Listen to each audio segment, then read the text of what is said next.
Okay. Now, those of you that don't know me, I was a singer in a past life, back in the olden days. Still do it occasionally. And years ago, Angela ran a big event that I had the pleasure of going to and doing a whole lot of stuff with. And I sang this song. And when we were talking about how to open tonight's festivities, I got going through songs and like what to do. And given what's been going on in the world recently, given the amazing version of this that you may have heard last week even, and the unfortunate passing of this incredible woman, I thought, what the heck? I'm just going to do a couple of verses of this, and I would love it, like really sincerely love it, if you joined in on the chorus, on the verse, anyway, you want to do a bit of a shake, whatever you want to do, okay? I'm not going to do it with a backing track, because in Zoom, when we're using backing tracks, just to explain it to you, because you might think people are weird not doing it, if you don't have the proper technology, there's like a delay, which is really annoying, so we're not going to do that. Are you ready? I am woman, hear me roar, and numbers too big to ignore, and I know too much to go back and pretend, 'cause I've heard it all before, and I've been down there on the floor. No one's ever gonna keep me down again. Oh, yes, time wise, but is wisdom born in pain? Yes, I've paid the price, but look how much I've gained. If I had to, I can do anything. I am strong.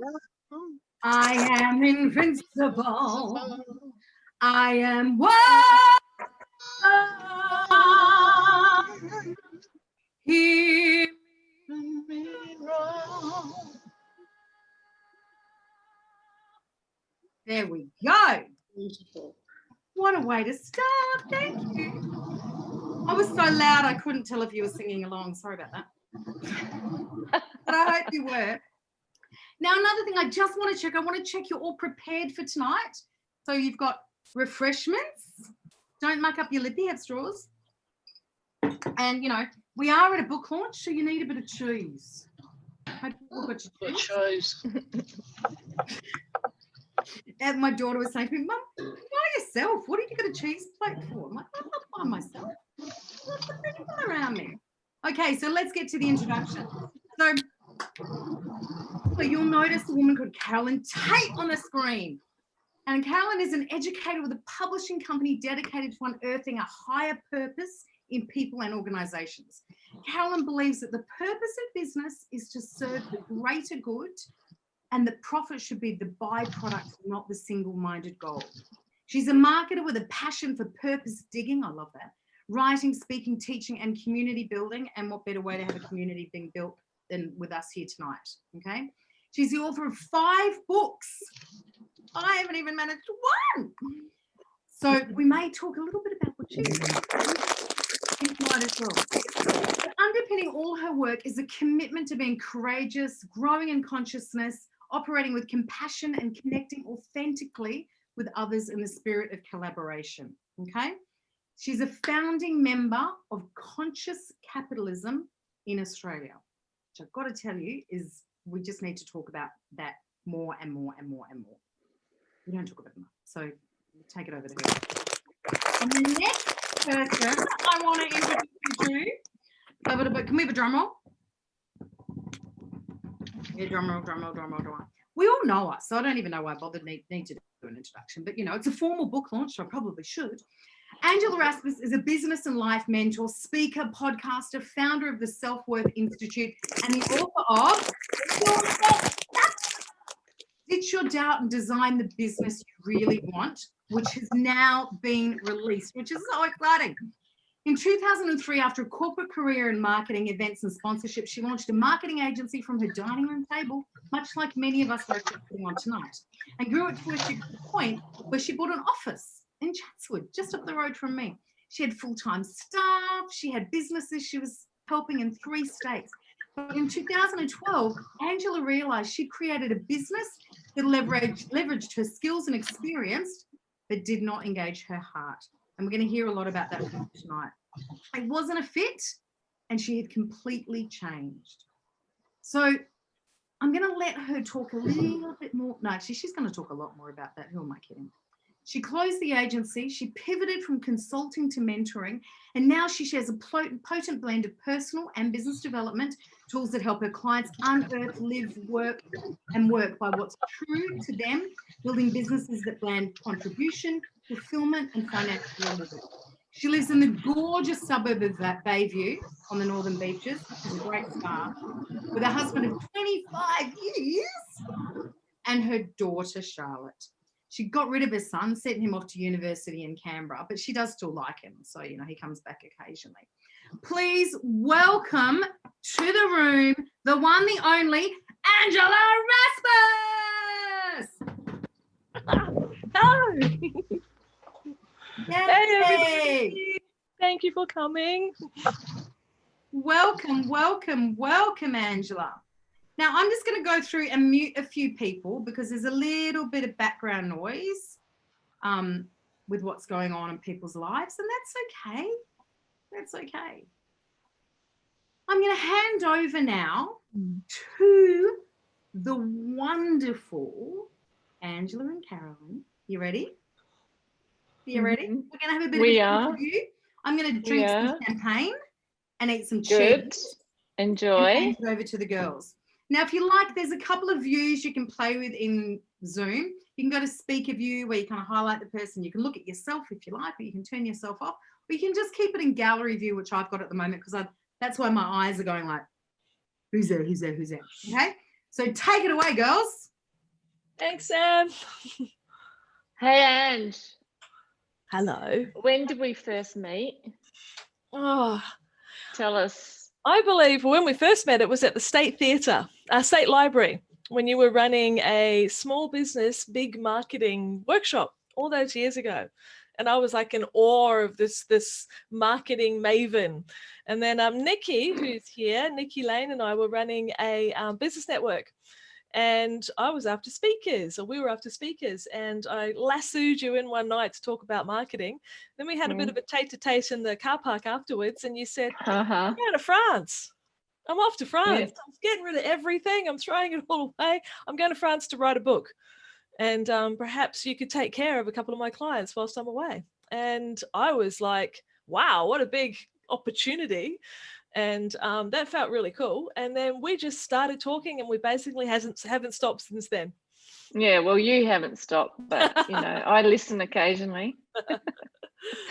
Actually, yeah, it's great that you say that, because that was kind of my next chapter. You know, selling everything and closing my marketing business and taking my son to France. And when I think about my own life, your next chapter, I've lost count of how many next chapters I've had. And that was a pivotal moment to meet you and to go to France, but know that I'd left a handful of clients in good hands. So I could create my own next chapter. And it's just been such a joy to continue our friendship from that pivotal moment of speaking at that event and getting to know you over the last 10 years. It's just been, you know, a phenomenal experience to be on the other side of your wise counsel and your hard and deep questions very often.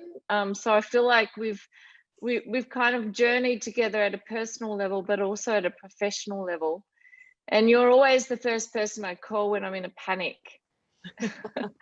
or thinking about what the hell am I going to do next. I know, I'll call Ange. And I think probably a lot of the women on this call tonight might feel the same way. Like, who do I call? Ange, you know, and which is a great testament to just what a deep and thoughtful and amazing woman you are. And I also remember 5 years ago, because I'd written a few books and you kind of thought, well, I've got to write one too. And we were sitting on the steps in East Balmain at the quay, you know, looking out to the harbour and looking at the boats and the ferries and stuff. And I said, Ange, what do you want to do really? And you had said you really wanted to write a book. And that was actually a couple of years after you'd actually pivoted from one of your chapters, which was ideas into action, where you were making a choice that you wanted to move on from that and move into your next chapter. So do you want to tell us about that experience? I do remember sitting at the wharf that day, and and we've often got sort of like a dream that we've got inside of us that I think this is true of a lot of women, but we don't necessarily think that we can do it. And I'm such a reader. I mean, everyone who shares stuff on Facebook, I'm the one who gets tagged in all the books and all the libraries and all the things. And so most people know how much I love books. And you, with being a writer, I felt that was a really safe space to actually talk about how I wanted to write a book. And you'd think with being such a reader that writing would be easy. I mean, I've had lots of great examples of great writing.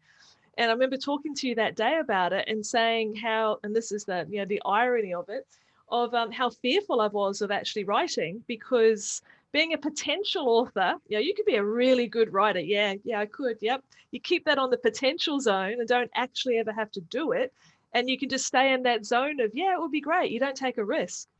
But which is why it took me another quite a few years until I actually went, I can't keep putting this off. This is such an important part. Something, I'd had this vision forever of being in a bookstore, which is my natural habitat, and watching someone take my book off the shelf and flick through it and read a bit and then go and take it up to the cash register and buy it. Now, you don't see that these days. I mean, it's really all done online, but I couldn't get rid of that vision. And I knew that it was one of those bucket list things that I just had to do. And so, I spoke to you about, it was the first person I confessed to, and you were really, really encouraging. So I finally got my A into G.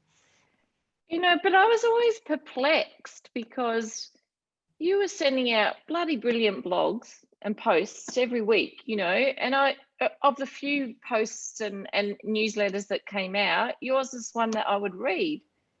And so it's that thing of you are a writer, but what is the difference between, we're going totally off piece here with this interview, but you're already blogging and writing, but what's the difference between sticking out a blog every single week for years on end, and you're always such a brilliant writer, and then all of a sudden, boom, like a book? What's the disconnect? I think a book felt, I'm going to hold my book while I say this to give me the gravitas. A book feels real. I mean, the blogs are there, but they're just sort of in cyberspace, and they're just sort of little snippets of perspective, where a book forces you, and I'm use the word force in a good way, to really extend your thinking. And it really, the voice, which I talk about in the book, of the inner critic saying, you don't have anything to say that people haven't already said. And so a 500-word blog post here and there, that's a big difference between that and actually formulating a whole book. So I was playing that, between the two of them, which one was I going to listen to? And so this is a case of practicing what I preach, I guess, because I had to learn how to make peace with that critic, and I had to learn how to expand to my edges and jump off the cliff, so to speak, because I did see them as very, very different, very, very different concepts. Yeah. Yeah, and that, look, publishing a book, Bev Ryan, your wonderful publisher here, is on the call, of course. It's a whole new gamut, publishing, isn't it? Tell us about that. I'm so going off piece to you, ladies. If you want to ask some questions, stick them in the chat room, please. We'll get to that as well, I'm sure. Well, I guess, so when I pulled out a book the other day, I have journals for lots of different things, and I had my book journal 2018, and then that's when I was going to start, and then life intervened again. And then I finally, this year, well, actually late last year, I got a book coach, an author coach, a woman that I met in a mastermind that I was in America. And she was she had that, sometimes you meet someone and you feel that connection almost instantly. And she was warm, and she was wise, and she was kind, and she was expert as well. So I spent time backwards and forwards with Candace on my work. And I also spent time with Sonia from Kids First, another good friend, who helped me do a huge brain dump, get all your ideas out of your head, because your head is not a filing cabinet.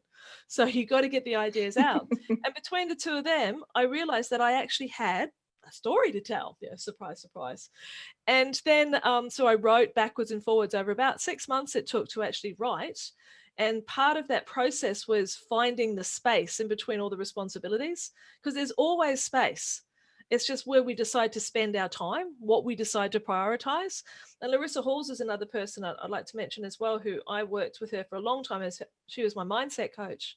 And she says, we can tell what we value by what's around us. And I went like, okay, I value books. It's time to get on with this. So I found the space. I used to get up at 6 o'clock in the morning and write. That was using genius mind writing, like just starting with a blank piece of paper, literally writing. I would write rather than type. And then I would record them into Otter and then download what I'd said and then start working on it. And then I actually went away for 4 days towards the end to pull it all together, because I had all of these pieces, all these chapters that needed to come together. And I had a gorgeous group of women, my book buddies, who were with me over those 4 days over Facebook, sharing insights that I was including in the book, responding to questions. And then I thought, well, there you go, it's done. I'll hand it over to Bev. It's all good. And little did I know, like that was only the beginning. The actual process of handing it to somebody who could do all of the pieces, like the structural editing and the proofing and the design, the cover design and the page layout, and choosing fonts and choosing where's the page number going to sit and where's the name going to, there was so many decisions. And I can't even imagine have been trying to do those all myself. It just wasn't possible. So Bev was, she was phenomenal. Let's all give a wave to Bev. Yeah, she was awesome. So and then finally you have to let your baby go, basically, because I could keep refining and refining. I think even the very last copy that came back, I still made 6 changes or 8 changes or something. And then you just got to let go and you got to trust. And that was actually probably the scariest part, because you're so close to your work and then you put it out there. It's hugely exciting when it arrives, and then you go, oh shit, people are going to read it now. And then you go into the next, like, okay, how's that going to work out? So it's a real, you've got to learn to surf the emotions, feel them, allow them, and then just keep moving. It's a growth experience, that's for sure. I often tell the story of when I first wrote my first book. I took myself off on a 4-day retreat to this rustic little cabin in the middle of nowhere. And I thought all I had was my computer. And 4 days later, I left with 30,000 words on my laptop. And I just was like grinning ear to ear, like, oh my God, I can write. I've got no idea if anyone wants to read this. But I look back at that book now and I feel 2 emotions, like quite embarrassed at some of the language I've used and the spellos and the spelling mistakes and all that stuff. And the amateurishness of it, which definitely is not yours. But also there's kind of a sense of just get started and just give it a go. Like action always precedes clarity of purpose, doesn't it? Like until you do and feel something, you don't really know whether you're on purpose or you're doing something that you're meant to be doing. And I think things can get stuck in our heads, and taking action is the piece. And your model that you talk about in the book is kind of 5 stages, right? And it goes from doubt, right through to delivery, like going through the process, discontent. Do you want to talk about that model for a bit? Because it really resonated for me, because I've been through every one of the stages. And I'm probably now back in the first stage, which is discontent, And so I'll talk through the model briefly. And I think what I want to start with is the understanding for everyone to have is that when something keeps calling for your attention, when it doesn't go away, when it keeps tapping you on the shoulder, it wants to be adopted. You need to turn around and look at it. And as Carolyn's saying, I use the expression, you can't steer a parked car. So I didn't know what was going to be in chapter 7 when I was writing chapter 1. I mean, I had a model that I was working with, but the clarity emerges. You can start to course correct when you're in motion, whether it's writing a book, whether it's, launching a new business, whether it's taking that business in another direction, anything. All next chapters have that opportunity to evolve, because it's an evolution. It's not a revolution. And it was funny when I was going back doing the editing process when I was away for those 4 days, the first 2 chapters I was like, oh, shit, I can't put this out. But then I got to the 3rd chapter and went, oh, this is a bit better. And then the 4th chapter was better, and the 5th chapter was better. So we get better by practice. Like we can't wait until we've got everything perfect. We evolve as we're moving. We learn and we grow and we change as we go. So I really want everyone that's here tonight to really hear that whatever the thing is that's calling you, get moving with it. It's choosing you, and you need to adopt it. So the cycle of change that I talk about in the book, it starts with discontent. And, sometimes it can be like there's a thing called the discontent continuum that's in the book, and it takes you through like, what stage of discontent are you at? Because when you're just mildly sort of not happy, you're not always motivated to change. But if it keeps coming back and it keeps asking for attention, that's when you need to respond. So there's the discontent, and then you have to work out, well, if I'm not happy with what's happening now, what do I desire? So, and there's a lot of exercise in the book to help you start to recognize that, but you recognize it out in the world. What is it that brings you delight? What grabs your attention? What makes you curious? And then you've got, that's when, in what I call the deliberation zone, right? You can go, not happy, what do I want? Not happy, what do I want? Backwards and forwards for freaking ever. You're stuck. You have to make a decision. And that's why you don't wait for perfection. You just like make the decision and get moving, because then you're in the doing zone, where you like design the thing and you deliver the thing. But then running all around it is doubt, uncertainty, comparison, fear, all of that stuff, all of which is normal. And I think the biggest thing to understand is that doubt and fear are really good signs, because it means you're stretching out of that familiar zone, and it means you care.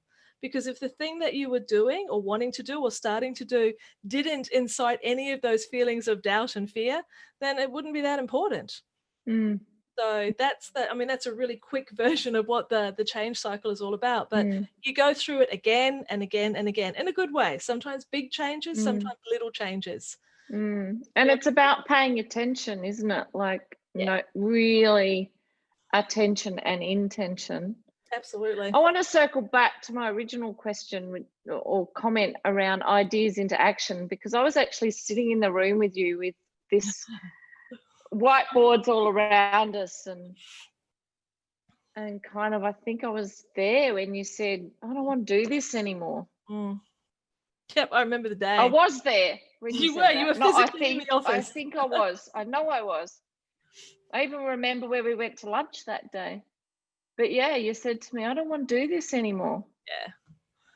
So when you recognize that, when you recognize it, and what often comes up is, but I have to, or I should, or I don't know if I can do the thing I'm thinking of. So in the decision part of the book, I talk about that there's 2 different stages of decision making. And it was the Cartesian questions, which were really, really helpful. They help you look at a situation from all angles. What will happen if I do this? What won't happen if I do this? What will happen if I don't do this? What won't happen if I don't do that? And when I actually went through, and they sound really similar, but when you get them down on paper, they're subtly different. And I just wrote all the answers. And then I looked at the pages and went like, decisions made. Because it was just so damn obvious. If I kept doing this thing, I was heading for, addiction again, probably, possibly divorce. I think my husband's here somewhere. Hi, darling. And just all sorts of burnout and terrible things. It had to change. And I didn't want to have to, jump off the cliff and face all of that stuff. I needed to change then. And most of us, it sounds dramatic, but it felt it at the time. I was just like hanging on by a thread. And now, thank goodness. And you can't imagine, life is lived forward, but understood backwards. I couldn't have chosen the steps that I was going to take. I just had to, be in motion and move as I went along. I'm so damn glad I did. Hey, I want to hand over to the audience. I've put you all on gallery view. Is this resonating? Give us a thumbs up. Yeah. Hello, thumbs. I'd be really interested, and maybe Sam, you're going to do this with the audience, but like, it'd be really great to know what are those pivot points that everyone has had in their own lives where they've just gone, I can't do this anymore, or I know there's something, a next chapter. If people are willing to share in the comments, or I don't know if it's appropriate to open the audience. I just love hearing from people. What do you think, Ange? Would you like to hear from I think if anyone's one or two brave people who kind of might just want to very quickly share when they had that aha moment, like, this is done, I'm over, next chapter? I'd love to hear some examples. Put your hand up if you're up for it. Can I start? Yeah, go on, Sam. How about I start? So for years I was a produced musical theatre. So I was a professional singer. Then I became an accountant. I'll talk about that happened. Talk about a next chapter. We're going backwards. And then I started producing musical theatre, and I did things like Hedwig, the last production of Hair with Hugh Sheridan and Paulini, Cabaret, all sorts of things. And about, when would it have been, Ange? About 12 months ago. And I was still doing a bit of speaking, my odd show here, and I was coaching people, doing a bit of everything. About 12 months ago, I was just like, enough of putting everyone else center stage and helping them achieve their dreams in front of an audience. This is what I was born to do. So it doesn't matter that my brain can do that producing stuff. It doesn't matter that I spent years and years honing the skills of understanding balance sheets and profit and losses. I don't care about them. So get out there and do it. And that would have been my last. We're not going to say pivot. We're going to talk about a pirouette. Yeah, pivot's the most overused 2020 word. Oh, like, we need to ban the word pivot, right? Ban it. And there's a point there, which again is really important for everyone to understand, is that we often get stuck doing the work that we can. Skills-based work. Like, why did I start a marketing agency? Because I was in marketing in corporate land. I mean, it's like logical. That's what I do. But just because you can, it doesn't mean you should. It took me a while to realize that you can't have a business that only uses your skills. That's what I had in Ideas into Action. You know, it's got to have contribution. It's got to have fulfillment. It's got to have financial reward, unless you're running a charity. But if you pigeonhole yourself into just relying on your skills, it doesn't work long term. It's not sustainable. You need the other pieces in there as well. Any other? Yeah. Anyone else? Put your hand up and I'll unmute you. Come on, brave souls. You're not shy. Okay, Sarah. Sarah. What the hell was with Siri? There we go. Over to you, dear. Well, firstly, I'd love to say congratulations, Angela, on an amazing achievement. Having been by your side, through the whole process, it's so wonderful to see the book in real hands, in real life, and I'm so thrilled for you. For me, I've had plenty of next chapters, but, I think a sign for me at this point is that resistance. I think Ange mentioned it just before in terms of curiosity, when something is, excites your curiosity and brings you joy and lights you up from within, and then you're faced with resistance coming in, from the other angle of what you're currently doing, it comes to this point of big disconnect. And then it's just being brave to take that jump, that leap of faith into your next chapter. And that's currently where I'm sitting. And it's scary. And but, hey, life's too short. We've all learnt that this year, haven't we? And here's to more pirouetting and less pivoting and doing what makes us happy. And I think, we're so blessed to have people like Angela in our life as role models for stepping into our next chapters. And, I'm excited for what's ahead. And, can't wait to do it with Ange as well. So well done, Ange. Thank you, Manala. Yeah, there's an exciting Sarah. Thanks. Yeah, Sarah. like I think the other thing is that it's an and it's not an either or. I know I'm one of those people. It's black or it's white, or it's here or it's there. And my experience is that go gently and try new things, and curiosity. You know, one of my things is be curious, not serious. And it's not about abandoning everything else to start something new. It's Write about that one down. listen, I like that one. I'm listening, curious, not serious. listening to that quiet voice within. You know, I've been in business 20 years and I'm now pirouetting towards the idea of going back and working as in learning and development, working in a company after 20 years of being in business. So I'm kind of at the other end going like, I've got another 10 years of a working life and I want to take it easy. I want to stop doing business development and blah, blah, blah, blah, blah, all the hats you need to wear to run a business, because owning your own business is not the holy grail, even though this book is about starting your own business. I think that whatever your heart sings, whatever your purpose is, it can be fulfilled, whether you want to be in business or whether you want to work for someone or whatever it might be. And I think that idea of it's an and like I was in banking for 20 years and I discovered that I wanted to be a writer when I left the banking world, but I could have been a banker and a writer. You know, like it's not an either or.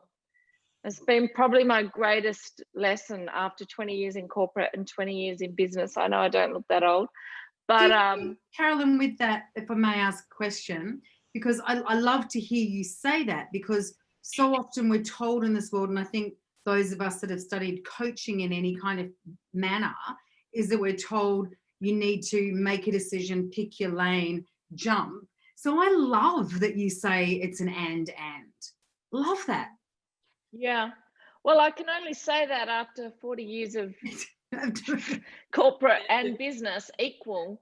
Yeah. And the grass isn't greener on either side. I kind of feel like, you know, I use the purpose model, and Ange talks a bit about purpose, but what are you good at? What do you love? What does the world need? And what can you be paid for? Answer those 4 questions, which is the Japanese Ikigai model, which means reason for being, and kind of bring them all together and have a play in all those circles.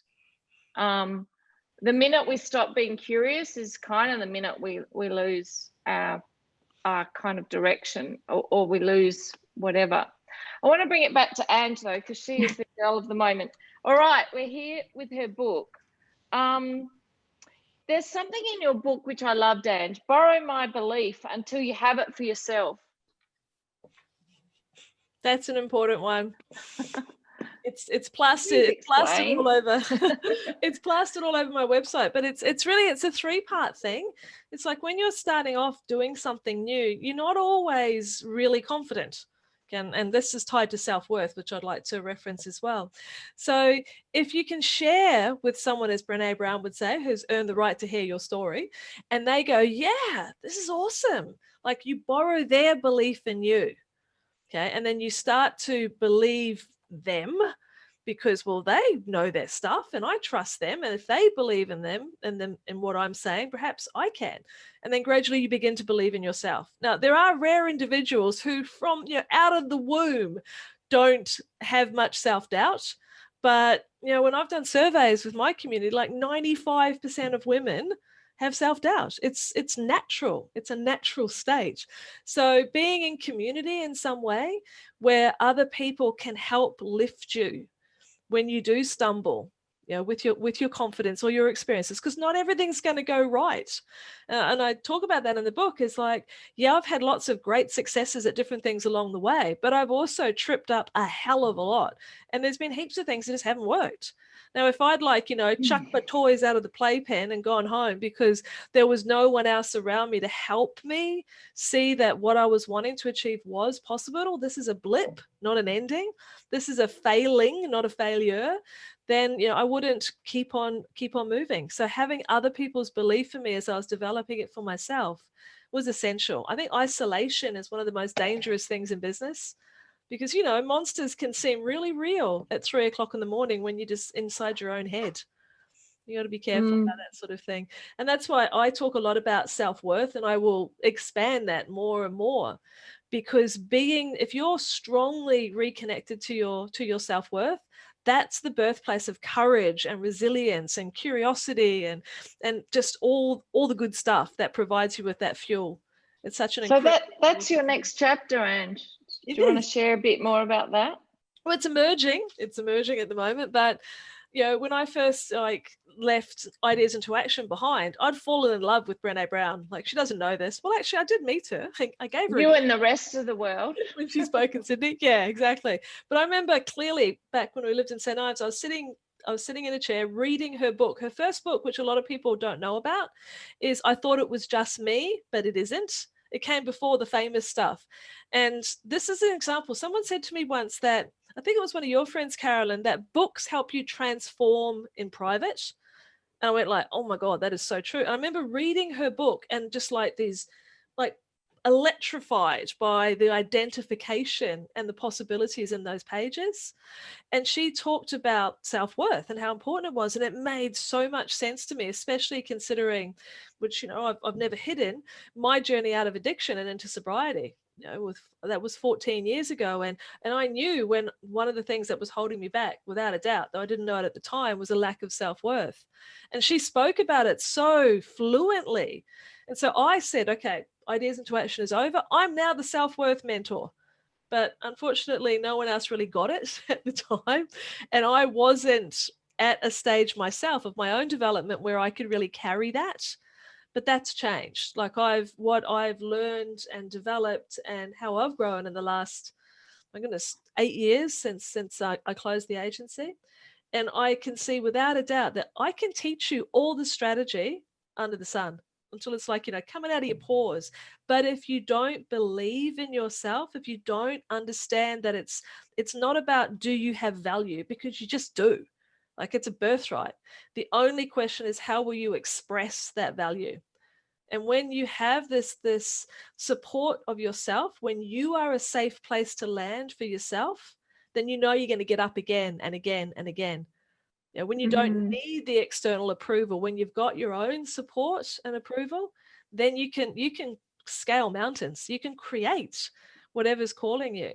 And so my next chapter, in addition to the work I'm doing, I'm not chucking away what I'm doing because I love running masterminds. So it's an and, it's not an either or. Exactly. It's an and. Great point. I'm pirouetting and introducing the Self-Worth Institute, which is about helping other business owners anchor into their self-worth and become certified in being able to teach the principles to their own clients so that their clients become like fertile soil in which their programs will land. So I help you prepare your clients so that they can take your work in and implement it more strongly because they're reconnected to their sense of worth. So, but that's, you know, it's an idea. It's only a page at the moment, but I'm allowing it to develop. I'm not trying to push it or rush it. I'm allowing it because now I know it's an and, as you've given me the language for tonight. So yeah, that's what's coming. That's what's coming probably mid this year. Well, all I can say is thank God we're nearing the end of 2020. Hands up if everyone agrees. Like 2021, you know, I think so many of us have kind of had life stripped bare back to what really matters to us, right? We've really had to ask the question. It's been forced upon us to think about what really matters to us. And so I suspect that many women will be wanting to create their next chapter in 2021. Is there any hands up? Definitely that's me. Is there anyone brave enough to kind of admit that in work or life? And so if there's one thing that women could do as they enter 2021, I'll use not 2021, 2021. What could women do? Like, what's the one thing they might do? Because we're approaching Christmas, New Year, having a bit of a break. What would you recommend women do? Oh my goodness, there's a long list, but I think just one thing. Okay. Or 2? And thank you. And I'm going the and. All right. So And. the and is not to be in isolation, to be in community in some respects. Okay, it's incredibly important to be walking this path with other women who are not necessarily doing the same thing, but they're heading in the same direction, which is contribution, fulfillment, financial reward, how they're going to contribute to the world. So that's one. Don't be isolated. It's not healthy. And the second one is watching your, what I call your daily dialogue.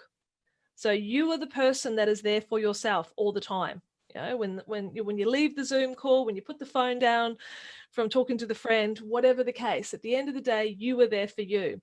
So be very conscious of the way in which you speak to yourself, the way in which you encourage yourself. I'm not saying be Pollyanna, because real shit does happen and you need to feel it and deal with it, but be very conscious when you start to fall into the patterns of berating yourself, putting yourself down, telling yourself what's not possible. I want you to catch that and choose in the moment to flip it into what is possible rather than not possible. Those two things will get you off on a, whatever you choose to do, those two things will really, really help you. I feel like we've had a coaching session with Angela. Who else feels like that? Like, I feel like, oh, I've just been coached to May kind I of. add something to what I think women should do next year? Sure. If I may. And you know what? I'm the host. So shall I hand over to you? Is there anything else? Maybe I should shut up now. No. I just would like to add this one thing and this is a perfect example. I think of all the women I've worked with and my many conversations with Angela, I think women need to get better at asking for what they want, whether that be of themselves or of other people. Because we quite often just, we dampen that voice because we're waiting to be told what we should have or what we need or that kind of thing. But you know what? The world doesn't fall apart if you say to someone you want that pay rise and you get a no, or you ask someone out and you get a no, or you say to yourself, you know what, I don't want to go to that party, I actually want to go and have a bath. So I think we all need to do that more. Yeah, that's my 2 cents. Sorry. Oh, I like that one. Well, Kylie has said, my one wish for other women in 2021, know that you are enough. Totally true. That's it. That is the one. And funny thing, I posted into one of my groups, so I'm just finding the photo for you. I went and posted a whole lot of books this afternoon. And when I turned around, what was opposite the post box was that. Oh, that was amazing. A sign that says know your worth. And I went, okay, I got the message. It was just like reinforced. It was literally behind me. It was unbelievable. So look for the signs, because there's we all need to practice saying 2021. We do. We're 2021. Well, there's another thing is that everyone that's here, and everyone else who's purchased this book lately, and there's a big long list, is I said we were going to draw the strategy sessions tonight. Yes. So some people can get to play, come and hang with me whilst we work out what your next chapter might look like, or the pirouette on your current chapter. So how that's going to work is everyone that's attending, and anyone that's purchased the book has been given a random number on a spreadsheet, because that's how we like to do things. And then there's a random number generator that I'm going to hand over to the boss. That would be Angela. Because I didn't want to download another app. That's me being lazy. And she's going to literally pull a name out of her phone. These are magical. They're very cool. So the way that it's worked, you put in the minimum and the maximum, like the numbers from 1 to, in this case, 82. And then you hit generate and it picks a number. So, and then I go down here and I find the person. So. Can your husband win it? No, he's not on the list. He got a free book. What about me? We get to talk often. So no, I'm afraid you're not on the list either. Hey, for my book, am I on the list? We get to talk often as well, so no. Okay, so see you. Drum roll. Okay, the first one is number 59. Could you believe there's no 59 on here? That is hilarious. It goes from 60. That is very funny. Okay, sorry. Doing it again. It's number 3, and that is Frankie Aston. I don't know if Frankie is in the building, but She's not on here tonight, no. Okay. But we will let her know. So that's number 1. Number 1. And number 2 is 13. That is Deirdre Detoli. Detoli? nope, not here either. Should we do it like a meat raffle and they don't get it if they're not here? I don't think I'd feel quite right about that because some people are in different time zones. Okay. But, you know, it could be a leg of lamb. Okay, let's go another one. 63. There's no 63. That is hilarious. Okay, trying once more. Okay, so Angela shouldn't use Excel spreadsheets. 42. It's another Angela. It's Angela Yay! Pickett. Angela Pickett, who did say she couldn't be here tonight. So I'm sorry, guys. That's all right. So you know what I feel like doing? I feel like taking everyone that's here and putting them into a bonus draw. How does that sound? That sounds like great. And we've got, for the bonus draw, we've got 3 fabulous gift bags. Oh yeah, with some goodies in them. Got some goodies in it. So some self-care kind of stuff, products. Yep. A journal, because we all need to be writing a lot more. And then maybe next year I'll be hosting your virtual book launch. That's a challenge to all of you. And some other bits and pieces in there. And we've got 3 of those to give away. So Angela, have you got the names of everyone that's here?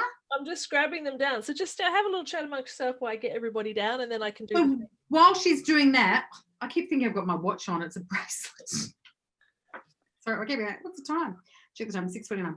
So just cognizant of everyone's time this evening, because you've probably got really exciting parties to go to and other things to do, like put up your Christmas tree. We would like to spend a couple of minutes doing a bit of a Q&A with Angela. So if you have got a question that you want to ask, please pop it in the chat box. And then we're going to put her on the spot straight away so she can answer the questions, make them tricky, dare you to. And then once we've done that, we're going to, you may have got a special email from me. Hope you did. Otherwise, I'm going to fire Angela's VA. But anyway, let's not talk about that. No, tease. We'll hide her. And then for that, what I want you to do is we're going to all hold up the book in our drink and take a photo for Ange to commemorate this moment. Are you ready, Angela? I better hold up my own book, right? Oh no, we're going to do the draw first. Oh, okay. Or do you want to do the photo first? What would you? No, that's cool. I've got the I've got everybody in now. Okay, so draw basket number 1 goes to. Basket number 1 goes to number 10, which is Noelle. Oh, Noelle. Yay. Awesome, awesome, awesome. Okay. Thank you. And here we go again. Number 5, which is, oh, I've written the wrong one. Rachel. That would be you, Rachel, who is in the UK. So this could be interesting. Oh, there you go. That's all right. Awesome. And then we go for another one and we get number, I went from 10 to 11 to, oh, Tanya. Hey, Tanya. Where are you in the world, Tanya? Oh, hang on. I'll just unmute you. Unmute. Nope, not unmuted. No, you might need to unmute yourself. There. Hi, Hi, thank you. Pardon? I'm from Melbourne. Oh, okay. Welcome to the real world again. After Thank all you that so much. time. Okay, beautiful. So Rachel, yours might take a little bit longer to get to you. Sorry. Got to swim across the ocean. We'll work that one out. Okay, beautiful. So we've done those as well. Okay, back to you, Sam. Have we got a couple of questions happening? Okay. Here, great question from Kylie. Will you be looking? I'm late. Sorry about leaning, but I don't have my glasses on. I need to read the chat a bit closer. Will you be making copies of your diagrams available as PDFs for book purchases? Oh, now there's a good idea, Kylie. I didn't think of that. And the answer is a big fat yes, I can certainly do that. There is, well, you'll see towards the back of the book, there is a book bonus section on my website where you can register to get into the goodies. And what I will do after such a wonderful idea is PDF the diagrams and put them in there as a download as well. Awesome. Oh, yeah. Yes, the manifesto. Yes, I put the manifesto. That was designed by the lovely Sarah. Wave, Sarah. That's Sarah who did the manifesto. Okay, so manifesto and diagrams. Great idea. Done. I did it again, my watch. You're all going to be going, Sam can't tell the time. Any other questions? No. Pop Pop your hand up if you do and I can unmute you. No? A3 for my wall. Oh. You can work out how to do that, I'm sure. Just don't do it 6 foot by 4 foot like my calendar. We're up for the challenge. Noelle, did you just go like that? Yep. Okay. I was going to change my mind. No, you're not allowed. I guess I just want to ask the question. Is it okay to start again on the same idea again, even though you're doing it, but you know you need to start again?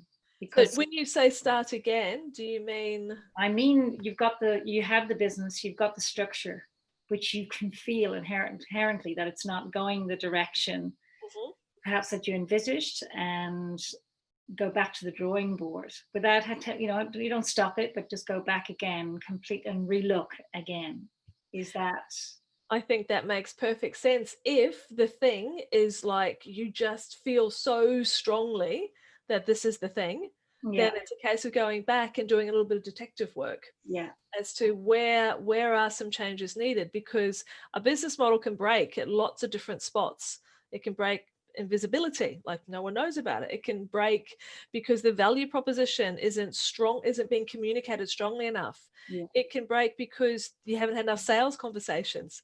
It can break because the costing or structure is wrong. There's lots of different things. So doing some detective work. But if you still feel like this is the thing, I'm here for this thing, then we just got to do some refinement. So I reckon that the answer is a resounding yes.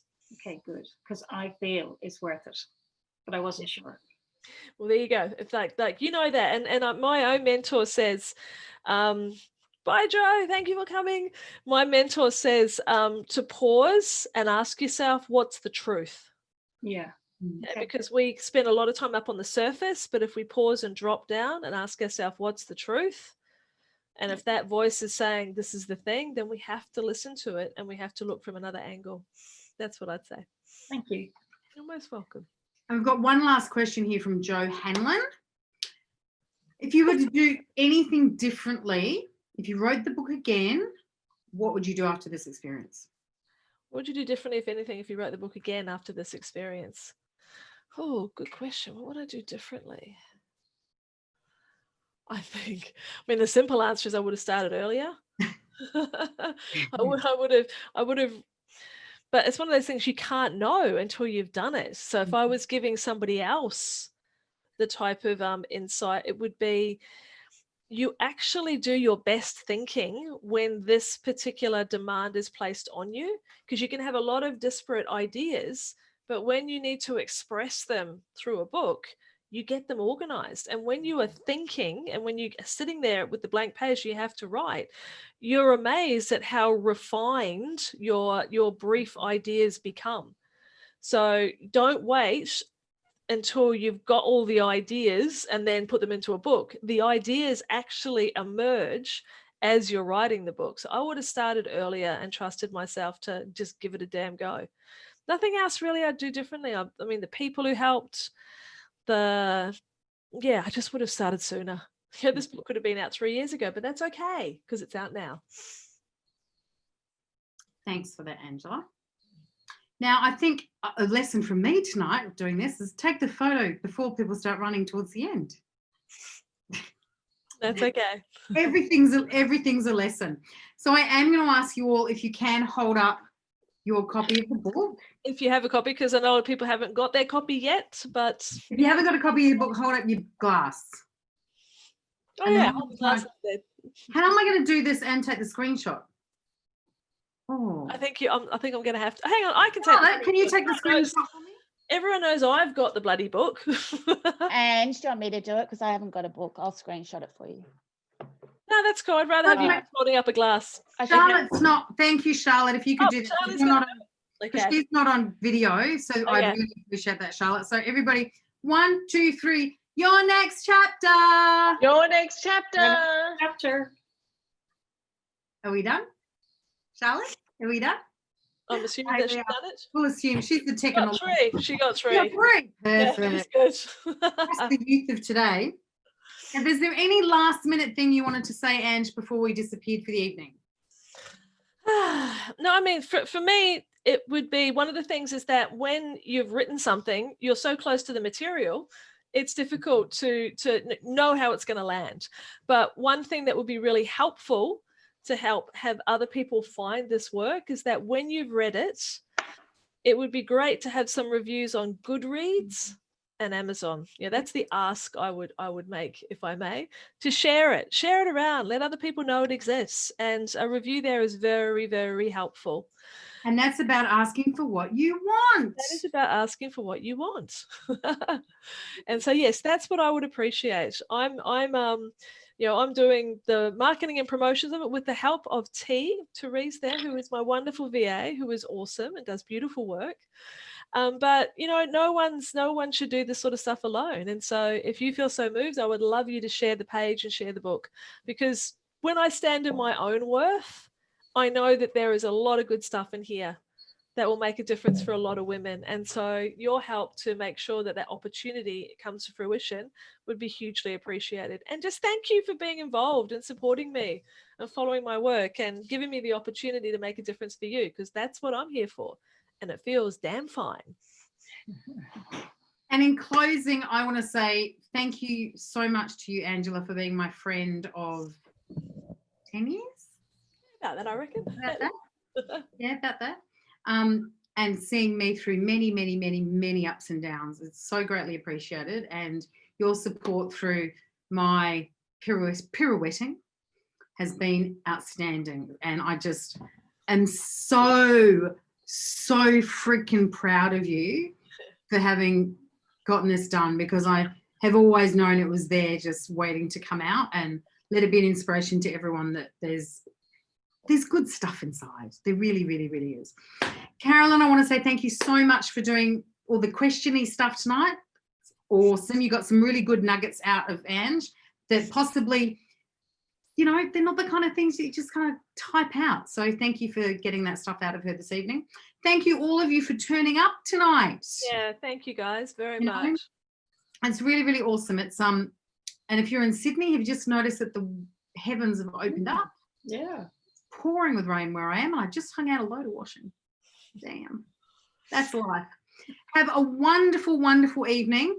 Have a very, very Merry Christmas. We'll get the goodies out to everybody. Angela and Teresa will send an email out with those of you that aren't on here that got this session, and we'll post out the goodie packs to those of you that were on here. And Merry Christmas. Guys. Cheers, everybody. Bye.